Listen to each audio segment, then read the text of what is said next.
사도신경의 내용으로 살아계신 하나님께 우리의 신앙을 고백하심으로 3일 예배를 하나님께 드리시겠습니다.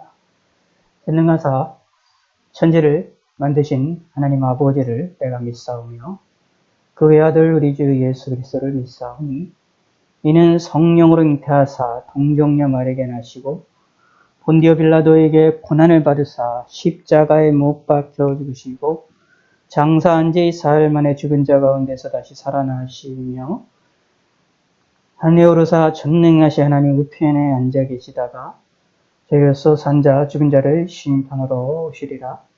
성령을 믿사오며 거룩한 공예와 성도가 서로 뱉하는 것과 죄를 사해 주시는 것과 몸이 다시 사는 것과 영원히 사는 것을 믿사옵나이다. 아멘.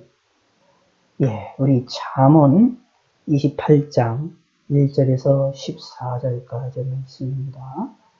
잠언 28장 1절입니다.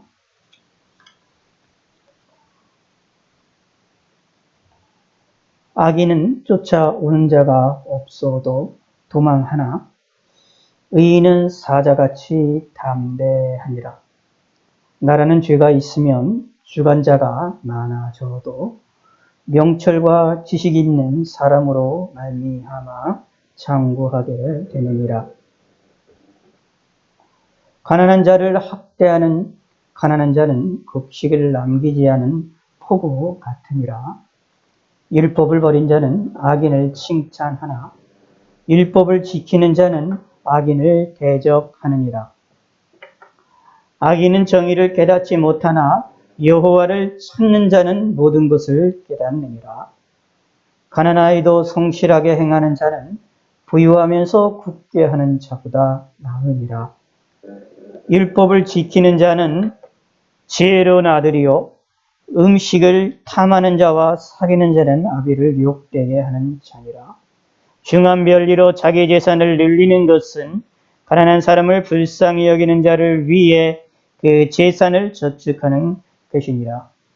사람이 귀를 돌려 율법을 듣지 아니하면 그의 기도도 가증하니라.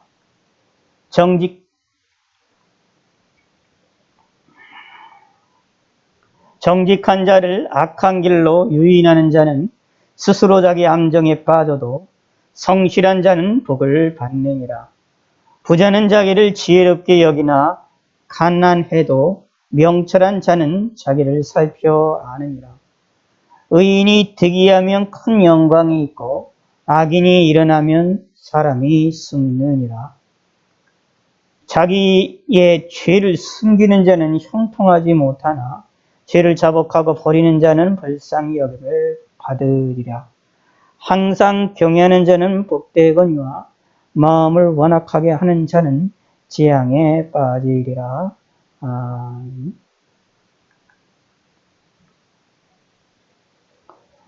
기도하겠습니다.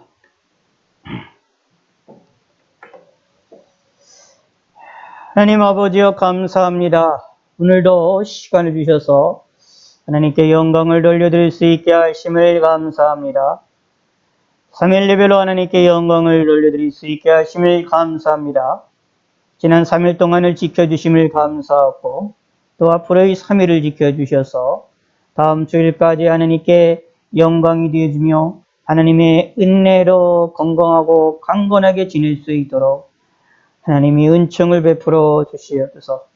우리의 삶의 능력과 권능을 더하여 주시옵고 하나님이 도우심을 허락하여 주시옵소서. 하루하루의 삶을 하나님이 지켜주시고 우리의 인생을 긍휼을 베풀어 주시옵소서. 저희들에게 건강을 주시고 저희 영육 간에 강건함을 주시고 우리의 마음에 평안함을 주시옵소서. 우리의 잘못된 죄악들을 용서해 주시고 하나님을 올바르게 섬기게 하시고 하나님을 올바르게 바라보게 하여 주시고 하나님을 올바르게 의지할 수 있게 하여 주시옵고 우리가 살아나가는 이 세상에 주의 말씀의 빛이 온전하게 비춰질 수 있고 발할 수 있으며 전파가 되어질 수 있도록 하나님이 은총을 베풀어 주시옵소서. 그러기 위하여 바른 설교들이 나타나며 바른 신학자들이 나타나며 바른 목회자들이 나타날 수 있게 하여 주시고 잘못된 모든 죄악들을 용서하여 주시옵소서. 코로나라는 전대미문의 이 전염병으로 인하여 온 인류가 고통과 고난 가운데 있습니다. 이 환란의 시기를 우리가 무사히 잘 통과할 수 있게 하여 주시고 하나님의 도우심으로 우리가 이 어려운 시기를 무사히 잘 통과할 수 있게 하여 주시옵소서. 저희들이 지치지 아니하도록 함께 하시고 저희의 마음에 평안함을 주시고 우리의 만나는 사람들과 또 만나는 사람들을 지켜주셔서 이 무서운 전염병으로부터 우리가 벗어날 수 있게 하여 주시옵소서. 우리의 삶을 지키시고 은혜를 베풀어 주시고 또 우리가 계속해서 백신을 맞아야 되겠사온데에 우리 몸에 맞는 백신이 맞춰질 수 있도록 하나님이 역사하여 주시옵소서. 우리 몸에 대해서 우리가 알지를 못합니다. 하나님이 우리 몸에 맞는 모든 것들이 다 준비되어지고 하나님이 예비되어질 수 있게 하심을 하나님께서 믿사오니 하나님이 도와주시옵소서. 이 나라의 민족을 긍휼을 베풀어 주시고 잘못된 모든 죄악들을 용서하시고 악과 화가 가득 찬 이 나라를 하나님이여 긍휼을 베풀어 주시사 잘못된 것들을 회개하시고 하게 하시고 올바르게 하나님을 바라보며 기쁨과 즐거움과 여유로운 마음이 넘쳐나는 나라 민족이 될 수 있도록 하나님 인도하시고 우리 북한에 있는 우리 민족도 우리와 함께 자유롭게 하나님을 섬기며 하나님께 영광이 되어지는 날이 속히 임할 수 있게 하여 주시옵소서. 우리와 같이 자유민주 체제로 통일이 될 수 있게 하여 주시사 그게 마음껏 하나님을 섬기며 하나님을 찬양할 수 있는 날이 속히 다가오게 하여 주시옵소서. 온 세계 만방 곳곳에 있는 믿음의 사람들을 지켜주시고 영육간의 강건함 허락하시고 코로나19의 고통을 당하고 있는 모든 성도들과 또 여러 가지 핍박과 어려움과 경제적인 어려움 때문에 고난당하고 있는 성도들을 지켜주시옵소서. 잘못된 생각과 잘못된 마음과 잘못된 신앙으로 인하여 잘못된 길로 나아가지 아니하도록 하나님이 지키시고 긍휼을 베풀어 주시고 하나님을 온전히 바라보게 하여 주시고 고통을 당하고 있는 교회들과 성도들 위해 하나님이 두 손으로 축복하여 주시옵소서. 감사드립니다. 영육간의 강건함으로 함께 하시고 세대를 지켜주심을 감사드리오며 예수님의 이름으로 기도드렸습니다. 아멘.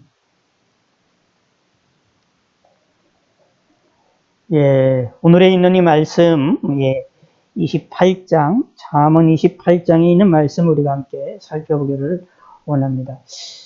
이 말씀을 보면 여러 가지들 내용들이 나오는데 이 내용을 가만히 읽어보시면 우리 인생에 있어서 일어나는 가장 근본적인 문제들을 다루고 있는 부분이다라고 우리는 살펴볼 수 있게 되어집니다.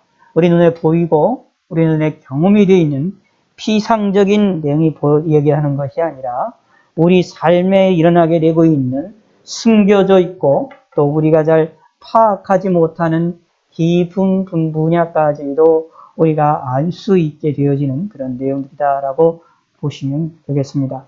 이 본문을 통해서 우리가 하나님이 이 세상을 어떻게 다스리시는지 하나님이 이 세상을 다스리시는 섭리와 법칙들을 우리가 깨닫기를 바라고 또 이를 통하여 우리가 어디에 서야 되며 어떤 삶을 살아나가야 되는지도 우리가 다시 한번 확인해 보는 귀한 시간이 되시기를 바라겠습니다. 1절에 28장 1절입니다. 악인은 쫓아오는 자가 없어도 도망하나 의인은 사자같이 담대하느니라. 의인은 사자같이 담대하고 악인은 도망간다 라는 이야기입니다. 쫓아오지 않는다고 해서 도망한다. 이게 무슨 뜻이냐 하면 불안에 있다라는 얘기입니다. 쫓아오는 자가 없는데도 불구하고 도망치는 것처럼 도망친다라는 얘기는 계속해서 불안한 가운데 있고 계속해서 어려운 가운데 있다라는 이야기입니다. 그러면 악인들이 왜 이렇게 불안한 가운데 있을 수밖에 없을까요? 그러나 의인들은 사자같이 담대하다라고 얘기해서 담대하게 있게 되어지고 흔들리지 아니할 수 있다라고 말을 하고 있는데 그럼 왜 의인들은 사자같이 담대하고 악인들은 이렇게 불안해서 도망치게 되어질까요? 끝없이 도망치게 되고 쫓는 자가 없어도 쫓는 자가 있는 것 같은 망상에 빠지고 그것에 의해서 두려움을 겪게 된다라는 이야기입니다. 이유인즉슨 무엇입니까? 그들에게 악인은 불안함이 있는 건데 의인은 불안함이 없지요. 왜냐하면 의인들은 죄에 대하여서 자유롭기 때문에 당당하다라는 것이고, 이 악인들은 죄에 대하여 당당하지 못하기 때문에 불안할 수밖에 없다라는 것입니다. 그러므로 실질적으로 여기에 이 불안이 일어나는 일들, 다시 말하면 도망치고자 하는데 계속해서 도망치는 일들, 이 악인들의 모습은 그들이 죄로 인한 불안이 가득함을 우리가 이야기를 할 수 있습니다. 물론 우리가 겉모습들을 보기에는, 우리의 실상에서 보기에는 악인들이 강한 것처럼 보이고, 악인들이 힘 있는 것처럼 보이고, 악인들이 뭔가 계속 도망쳐 다니니까, 움직이니까, 달리기는 하니까, 달리기를 열심히 하니까, 힘 있고, 능력 있고, 열심히 일하는 것처럼 보일 수도 있을 것입니다. 그러나 실상 그들의 마음에 평안함이 없다라는 이야기입니다. 그러므로 계속해서 불안함에 쫓기게 되어지고, 쫓는 자가 없고 그를 공격하는 자가 없는데도 불구하고 스스로 공격당한다라고 생각해서 도망쳐 다닌다. 불안한 가운데 산다라는 이야기입니다. 죄에 대하여서 불안하기 때문입니다. 그러나 의인들은 죄에 대하여 자유롭기 때문에 담대할 수밖에 없습니다. 그러므로 우리는 가장 근본적인 것을 분별할 줄 아셔야 됩니다. 겉보기에 열심히 도망다니는 사람은 뛰어다니는 사람이지요. 열심히 뛰어다니는 모습을 보고 그 모습이 아름답고 멋있고 좋은 모습인 것처럼 보일 수도 있으나, 그러나 그 사람이 왜 도망치고 왜 움직이고 왜 달려다니는지를 근본적인 것들을 살펴볼 줄 아는 지혜로운 자가 되셔야 됩니다. 열심히 달리고 도망치고 있는데 뒤에 쫓아오는 자가 있다면 그건 참으로 우리가 가서 도와줘야 될 일입니다만, 아무도 쫓아오는 자가 없는데 이유도 없이 운동을 위해서 다른 박질하는 것도 아니라 그냥 아무 이유도 없이 도망치듯 쫓기듯 도망치듯 달리는 자가 있다면 그들의 모습에 그것은 불안함이 있다는 것이고 죄 가운데 있기 때문이라는 사실을 기억하실 필요가 있습니다.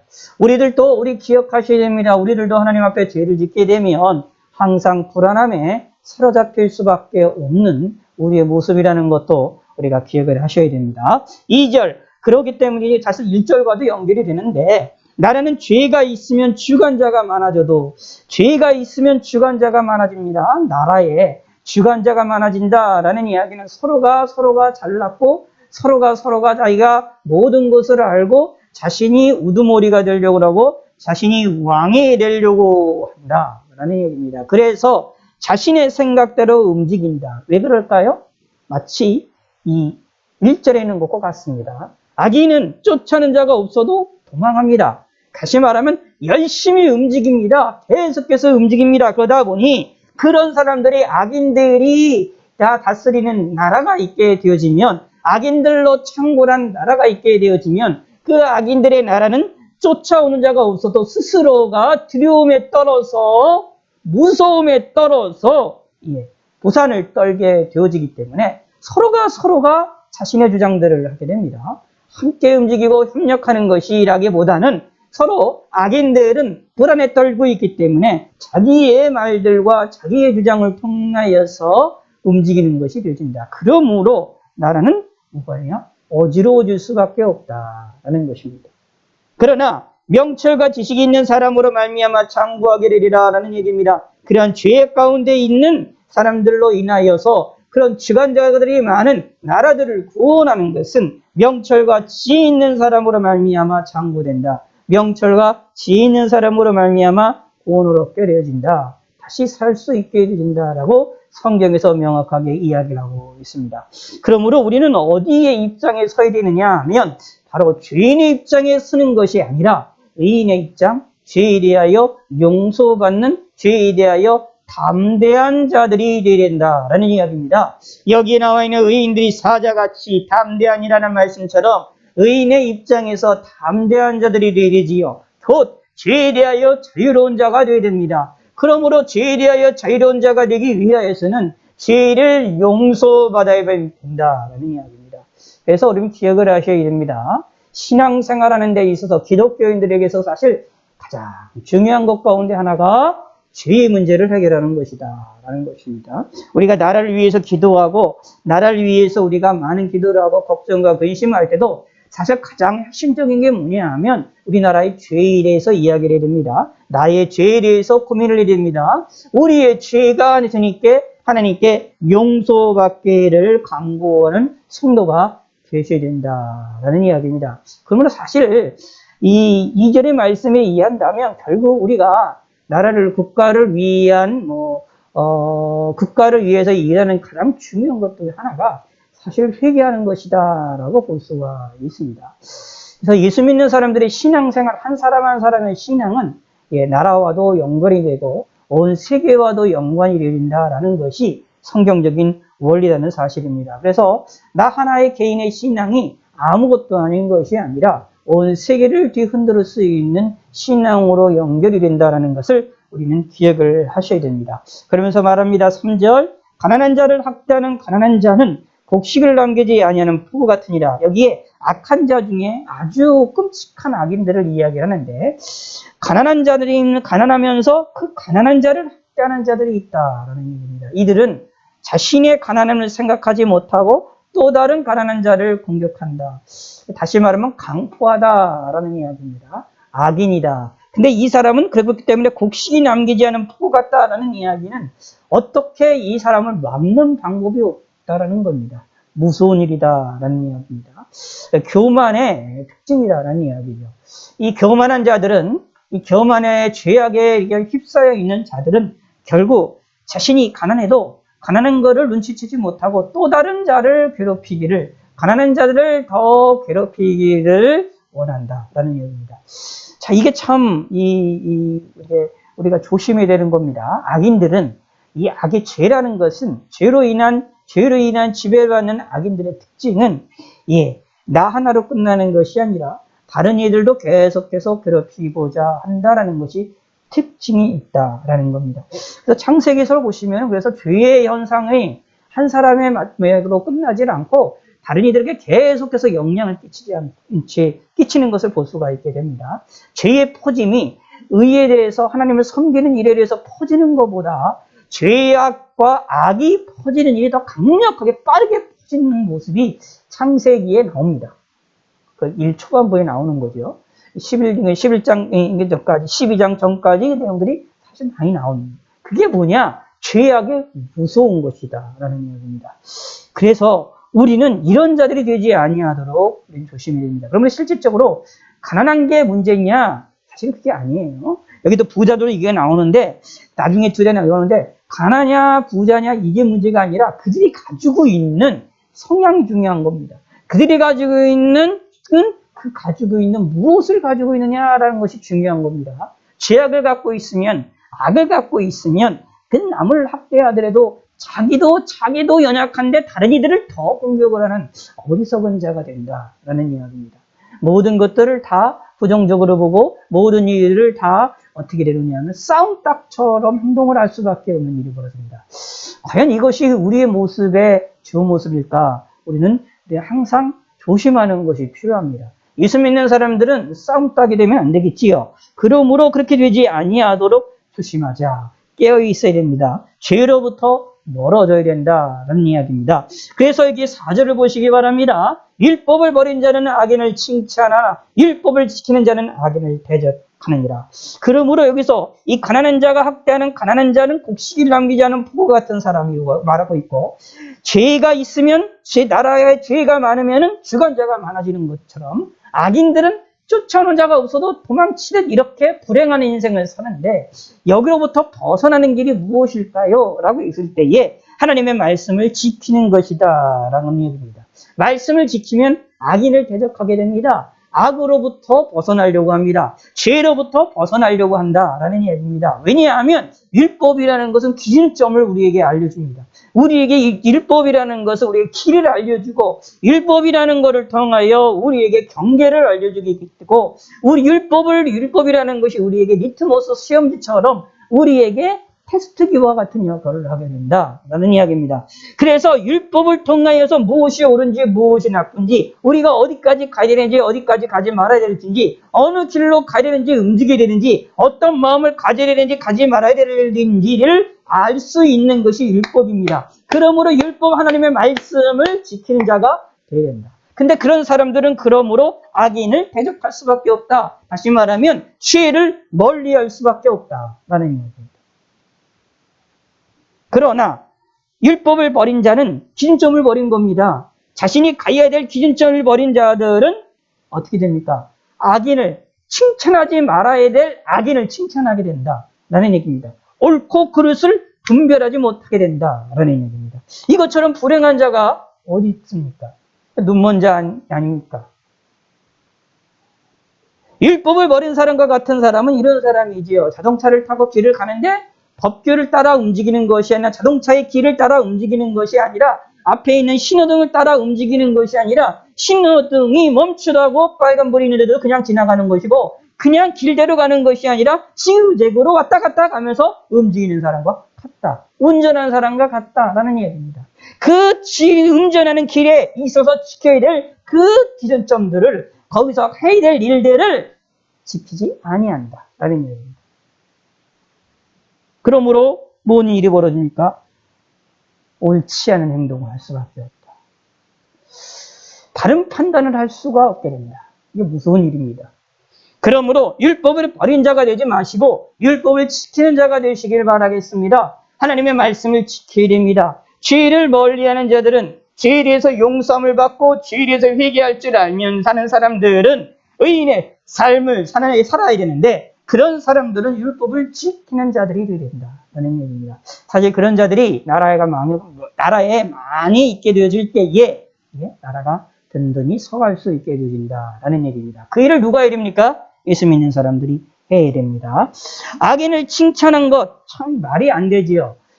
우리가 잘 알고 생각을 한번 해봅시다. 예를 들어서 2차 세계대전 당시에 독일에 있는 히틀러, 그러면 이제 전 세계적으로 악인으로 칩니다.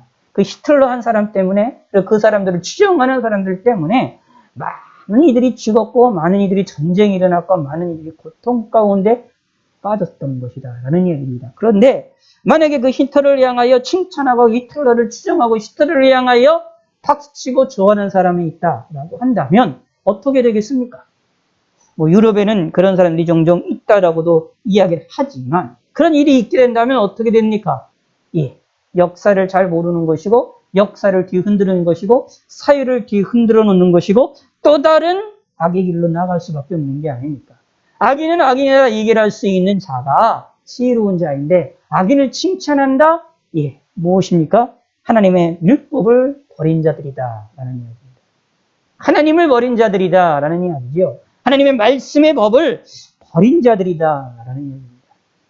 그런 사람은 하나님께서 기뻐하시겠느냐? 기뻐하시지 않는다 라는 겁니다. 그래서 6절에 말합니다. 앞에도 이제 가난한 자에게 나오는데 여기도 또 가난한 자가 나와요. 근데 여기서의 가난한 자는 더 올바름에 서 있는 사람입니다. 6절에 보시기 바랍니다. 가난하여도 성실하게 행하는 자는 보유하면서 굳게 하는 자보다 나으니라. 가난하여도 성실하게 행하는 자는, 앞에 3절에 나와 있는 가난한 자는 어떻게 해요? 성실함이 없고 그냥 학대하는데 또 다른 사람을 학대하는, 그거 가지고 그냥 심령 자체가 문제 있는 사람입니다. 근데 여기에는 6절은 심령에 문제가 없습니다. 오히려 건강합니다. 오히려 가난하도 그 속에서 감사하게 성실하게 산다라는 얘기입니다. 사실 이것과 연결된 것은 우리가 예수님이 말씀하셨던 일, 작은 일에 충성하는 자와 연결을 시킬 수가 있는 겁니다. 소자 하나에게 냉수한 것이라도 주는 것에 대해서 하나님이 하늘의 상급을 잃지 않는다라고 말씀하셨던 소자에게 냉수 한 그릇 주는 것과 같은 것입니다. 가난한 자라라는 얘기입니다. 아무것도 없지만, 그러나 가난하지만, 그러나 그 속에서 해야 될 일을 행하는 자들입니다. 그런 사람들은 부유하면서 붓게 하는 자보다 사실은 100번 낫다라는 이야기입니다. 부유하게 살고 부자로 살고 있지만, 그러나 율법을 버린 삶을 사는 사람들은 불행한 사람이다라는 이야기입니다. 한번 생각을 해보시기 바랍니다. 부유한데 이 사람이 이 1절에 있는 것처럼 쫓기는 삶을 산다라고 생각해 보시기 바랍니다. 쫓아오는 자가 없는데도 불구하고 쫓아오는 것처럼 느껴지고 항상 도망쳐 다니고 다른 이들을 불신하고 다른 이들을 믿지 못하는 삶을 산다라고 생각해 보시기 바랍니다. 돈이 많아도 그 사람은 행복한 인생이 아닙니다. 불행한 인생이라는 것을 여러분이 너무나도 잘 알고 있습니다. 일반적인 상식에 의하면 당연한 사실이 아닙니까?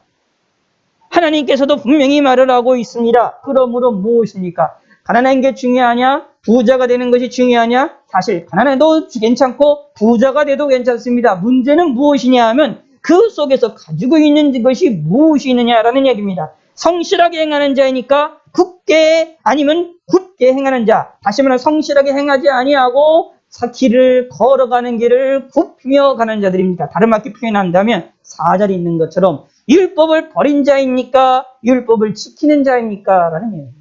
오늘날 신약시대의 말로 얘기를 하면 예수님을 믿는 자입니까? 예수님 믿지 아니하는 자입니까? 라는 얘기입니다. 죄 용서함을 받은 자입니까? 죄 용서함을 받지 않은 자입니까? 라는 얘기입니다. 죄 용서함을 받기 위해서 뭘 합니까? 회개되니까 회개하는 자입니까? 이제 회개하는 자이냐? 회개하지 않는 자이냐? 이게 중요하다라는 이야기입니다. 그래서 7절에 말합니다. 율법을 지키는 자는 지혜로운 아들이요 음식을 탐하는 자와 사귀는 자는 아비를 욕되하느니라 라고 이야기를 하면서 가정적인 문제를 이해하면서 율법을 지키는 자의 중요성을 우리에게 다시 한번 이야기를 하고 있습니다. 그런데 율법을 지키지 아니하는 이 악인들은 항상 쫓기는 같은 삶을 살기 때문에 어떻게 되느냐 하면 중한 별일을 하게 됩니다. 이 중한 별이라는 얘기는 아주 올바르지 아니한 이익을 추구하는 것을 이야기를 합니다. 우리가 별일을 얻는 것, 그 다음에 어떻게 돈을 해서 장사를 해서 돈을 얻고 이익을 얻는 일들은 성경에서 정당하게 허락이 되어져 있는 내용입니다. 하나님께서도 허락하신 내용입니다. 그 올바른 이익을 통해서 자기 재산을 늘리는 것은 하나님이 허락하시고 정당한 내용이고 그 일을 통해서 우리에게 복을 주시기를 기뻐하십니다. 그런데 그러지 아니하고 중한별이라는 이야기는 정당한 것이 아니라 그것을 뛰어넘어서 남을 속이는 이익을 추구하는 자들을 이야기를 합니다. 그들은 무엇입니까? 그들이 열심히 재산을 모은다 하더라도 사실은 자기 유익을 위하여 쓰게 되는 것이 아니라 다른 사람을 위하여 저축하게 된다라는 얘기입니다. 여기 말합니다. 가난한 사람을 불쌍히 여기는 자를 위해 그 재산을 저축하는 것입니다. 이게 무슨 말이냐 하면 중한별리로 자기 재산을 늘리는 사람들, 다시 말하면 악인들이 경제를 열심히 해서 돈을 많이 벌면 그 돈이 결국 그들에게 위하여 쓰여지게 되는 것이 아니라 선한 이들을 위하여 쓰게 되어진다. 의인들이 그 돈을 쓰게 되어진다라고 말을 하고 있는 내용입니다. 사실 이것은 이 본문의 8절과 같은 이 내용들은 우리 일상생활에 세상에서 예수 믿지 않는 사람들도 많이 경험하고 있는, 또 많이 보고 있고 살펴보고 발견할 수 있는 내용입니다. 하나님이 그렇게 이 세상을 다스리신다라는 이야기입니다. 악인들에 대하여 하나님이 징계하시는 방법이 그들이 열심히 노력한 노력의 대가를 하나님께서 받게 하시는 것이 아니라 그 노력의 대가를 가지고 다른 이들이 유익을 얻도록 하게 만드시는 하나님의 섭리가 있다는 얘기입니다. 그러므로 우리는 어떤 사람이 되느냐가 중요한 겁니다. 가난한 자가 되든 부자가 되든 어떤 일을 하든지 간에 그 속에서 담겨있는 그 사람들이 가지고 있는 마음속에 가지고 있는 것이 무엇을 가지고 있느냐가 중요한 겁니다. 율법을 소유하고 있느냐, 율법을 버리느냐, 바로 이게 중요하다라는 이야기입니다. 9절에 말합니다. 사람이 귀를 돌려 율법을 듣지 아니하면 그의 기도도 가증하니라.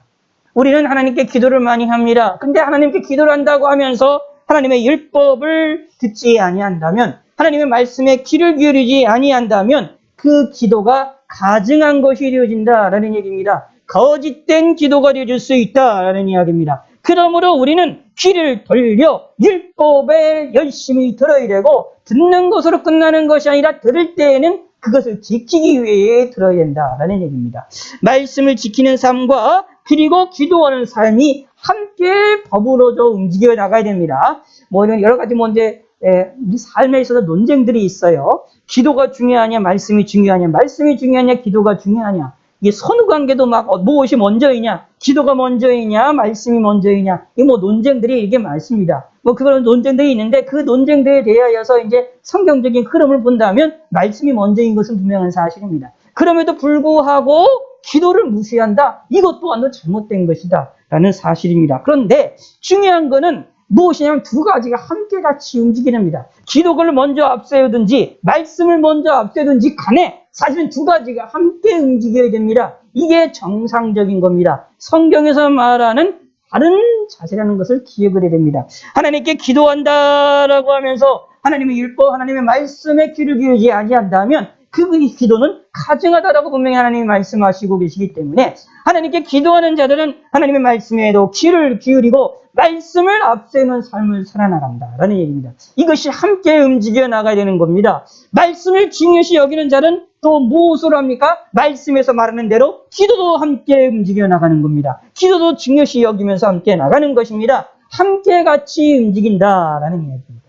이것이 신앙생활이다라는 얘기입니다. 그러므로 말씀을 소중하게 여기시고 말씀을 귀중하게 여기시고 그리고 마음에 새기시고 성경 말씀대로 살고자 노력을 하시기를 바라겠습니다. 물론 우리가 하나님 말씀을 100% 지킬 수 없습니다. 그러나 지키고자 노력을 하셔야 된다는 것을 기억하시기를 바라겠습니다. 우리의 기도가 가증한 기도가 되면 좋겠습니까? 가증한 기도가 되면 우리의 기도를 많이 한다 할지라도 기도를 하나님이 들어주시겠습니까?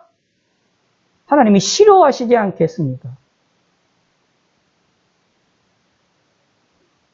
컵 속에 있는 맑은 물 속에 큰 우물이 그 안에 들어가 있으면 우리가 그 물을 먹을 수 있겠습니까? 그 컵의 물을 먹을 수 있겠습니까?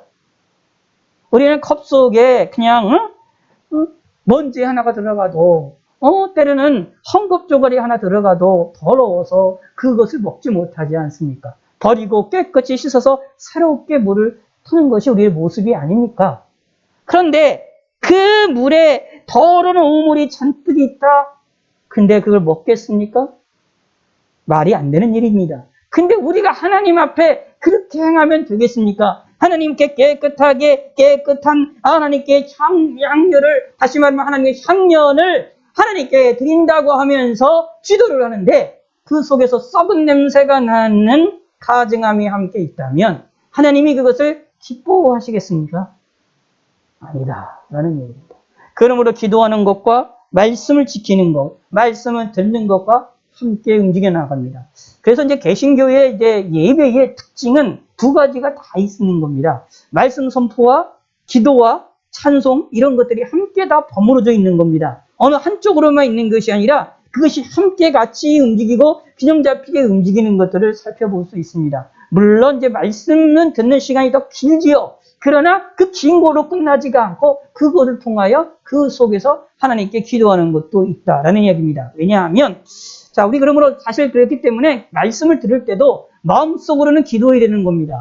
기도하면서 하나님께 교제를 하면서 마음으로 하나님께 교제를 하면서 말씀을 듣는 것이 필요합니다. 이게 지혜로운 사람입니다. 사실 이게 예배인 것이고요. 그래서 말씀과 말씀의 선포와 기도는 항상 같이 움직여 나가는 것을 우리는 꼭 기억하시길 바라겠습니다. 그래서 항상 저희 교회에서 강조하는 것처럼 가끔 여러분들에게 기도하라고 또는 특별 기도하라고 부탁을 한다거나 성경을 읽기를 한다거나라고 했을 때 제가 말을 안 해도 목사님들이 말을 안 해도 항상 기억하시기 바랍니다. 기도를 한다고 한다면 기도하는 것 속에 항상 성경도 같이 보고 들어야 된다는 거 같이 해서 말 안 해도 스스로가 알아서 함께 움직이시기를 바라겠고 말씀을 읽기를 원한다라고 한다면 말씀 읽는 걸로만 끝나지 말고 그 시간에 뭐가 아무 말이 없어도 기도도 함께 특별 기도로 같이 들어가는 것이다 라는 것을 인식을 해주시기를 바라겠습니다.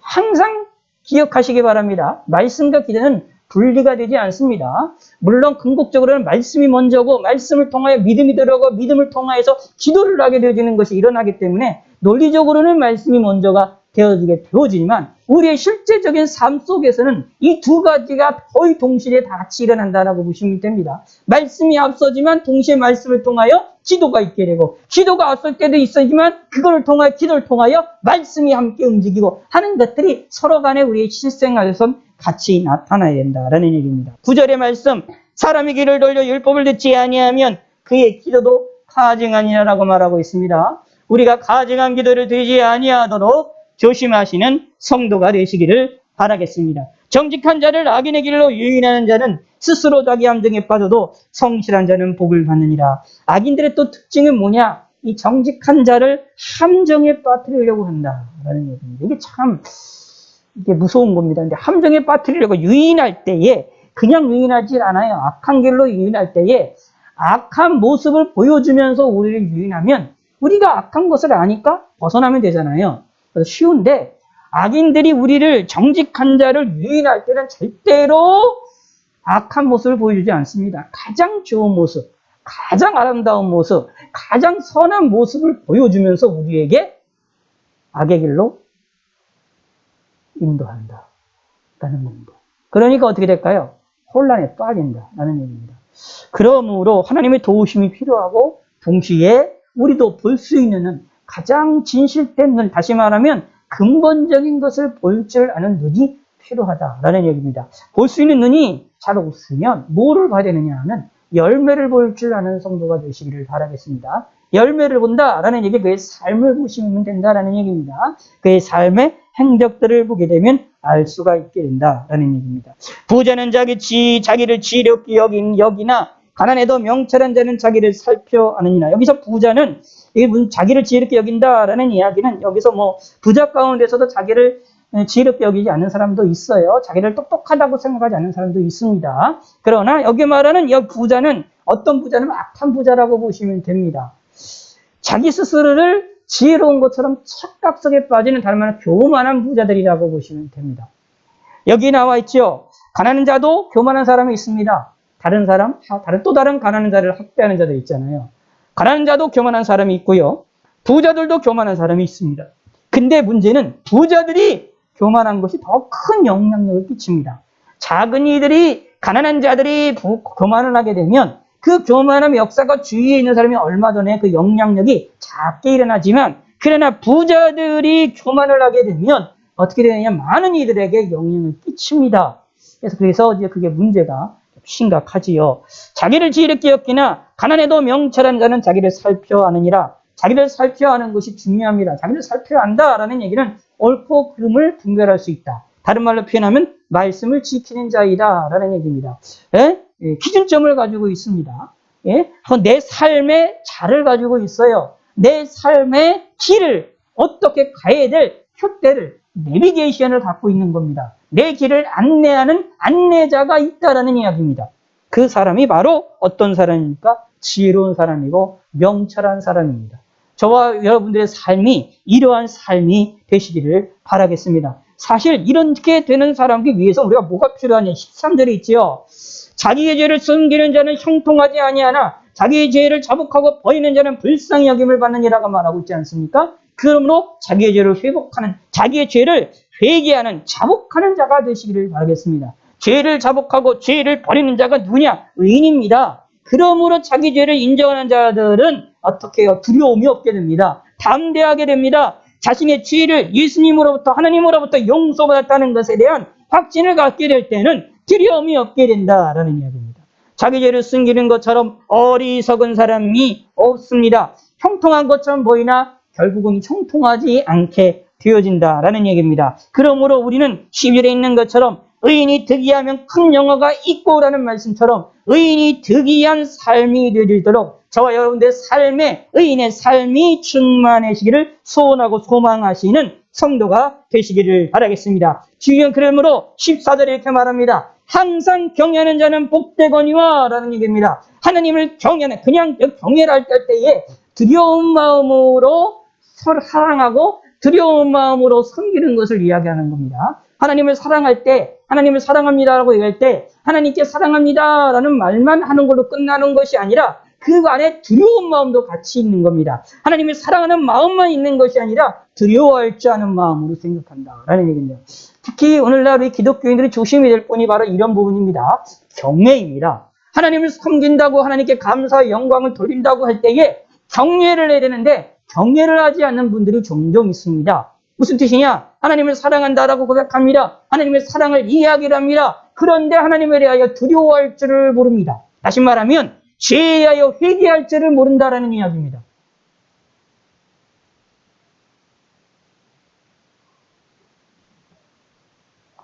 그런 사람이 없다고 생각할까요? 아니요, 꽤 많습니다. 아니, 우리의 삶도 이런 모습이 있을 때가 많아요. 저와 여러분들의 삶도 하나님께 대하여 경외하지 못할 때가 많습니다. 회개하는 삶을 살지 못할 때가 많아요. 두려워하지 않습니다. 죄에 대하여 징계하신 하나님을 두려워하지 않는 모습을 가지고 있습니다. 그게 좋을까요? 그렇지 않습니다. 그것은 우리를 망하게 하는 겁니다. 우리의 신앙을 망하게 하는 겁니다. 그러면 하나님을 사랑하십니까? 그러면 두려워하시기를 바라겠습니다. 이게 뭐냐면 경외입니다. 두려움으로 하나님을 섬기고 두려움으로 하나님을 사랑하고 두려움으로 하나님을 높이는 자, 두려움으로 하나님을 찬송하는 자, 두려움으로 하나님의 사랑을 노래하는 자들이 누구냐? 경외하는 자입니다. 그러므로 조심할 수밖에 없지요. 항상 경외하시기 바랍니다. 이런 사람은 복을 받게 됩니다. 하나님께로 복되거니하라고 말하는데 복을 받을 수밖에 없습니다. 왜 그럴까요? 항상 자신의 죄를 뒤돌아보고 자신을 살펴서 자신을 알고 자신의 죄를 고백하는 삶을 살기 때문에 항상 겸손의 길을 나가고 하나님이 기뻐하시는 겸손의 삶을 살고 하나님이 기뻐하시는 죄의 용서함을 받아서 하나님께로부터 큰 복을 받을 수밖에 없다는 얘기입니다. 그러므로 하나님을 경외하는 자가 되시길 바라겠습니다. 마음을 완악하게 하는 자는 재앙에 빠집니다라고 분명히 말하고 있지 않습니까? 마음을 완악하게 하는 일을 하지 마시고 부드러운 마음을 가지시기 바랍니다. 하나님을 경외하시기 바랍니다. 그것이 저와 여러분들이 해야 될 일입니다. 그러므로 사실 의인이 사자같이 담대할 수밖에 없는 게 뭐냐면 항상 하나님을 경외하기 때문에 그렇습니다. 마음을 완악하게 갖지를 않아요. 자신이 죄인이라는 것을 알아서 죄를 자복하고 버릴 수 있는 자입니다. 그러므로 하나님께 항상 담대합니다. 그렇게 이런 회개하는 삶을 살지 않는 사람들은 항상 쫓기는 듯한 도망자의 인생을 삽니다. 근데 그 사람들이 보기에 잘 사는 사람처럼 보이고 인생을 열심히 사는 사람처럼 보이지만 그러나 근본적으로는 불안의 가운데에 사는 사람들이라는 얘기입니다. 참으로 안타까운 일입니다. 그럼 우리는 말씀을 지키는 자가 되어야 되며 회개하는 자가 되어야 됩니다. 회개할 줄 아시길 바라겠습니다. 자기 죄를 자복하고 버리는 자가 되시기를 바라겠습니다. 그러면 하나님이 우리를 불쌍히 여겨주실 것입니다. 그러기 위하여 율법을 내 마음에 새기고 율법으로 하나님 말씀으로 우리의 길을 바르게 걸어가시기 바라겠고 바르게 분별하시기를 바라겠습니다. 우리는 스스로가 지혜있다 생각하는 자들이 아니라 스스로를 살피어서 겸손의 길로 나가는 자가 되시기를 바라겠습니다. 그렇다면 하나님이 우리에게 복을 주실 것입니다. 악인들의 재산과 악인들의 모든 것들을 우리를 위하여 하나님이 쓰시게 하실 것입니다. 이것이 하나님의 놀라운 섭리입니다. 이것을 믿고 하나님을 의지하시는 성도가 되시기를 바라겠습니다. 하나님 아버지여 감사합니다. 우리가 주님 앞에서 항상 겸손하며 죄를 자복하는 자들이 되게 하여 주시고 하나님을 항상 경외할 줄 아는 자들이 될 수 있도록 은혜를 베풀어 주시옵소서. 감사드리오며 이 밤도 평안한 밤이 되게 하여 주시옵소서. 예수님의 이름으로 기도드렸습니다. 아멘. 주기도문으로 예배를 마치겠습니다. 하늘에 계신 우리 아버지여, 이름이 거룩히 여김을 받으시오며 나라의 임하옵시며 뜻이 하늘에서 이루어진 것 같이 땅에서도 이루어지이다. 오늘날 우리에게 일용할 양식을 주옵시고 우리가 우리에게 죄 지은 자를 사하여 준 것 같이 우리 죄를 사하여 주옵시고 우리를 시험에 들게 하지 마옵시고 다만 악에서 구하옵소서. 대개 나라와 권세와 영광이 아버지께 영원히 싸움나이다. 아멘.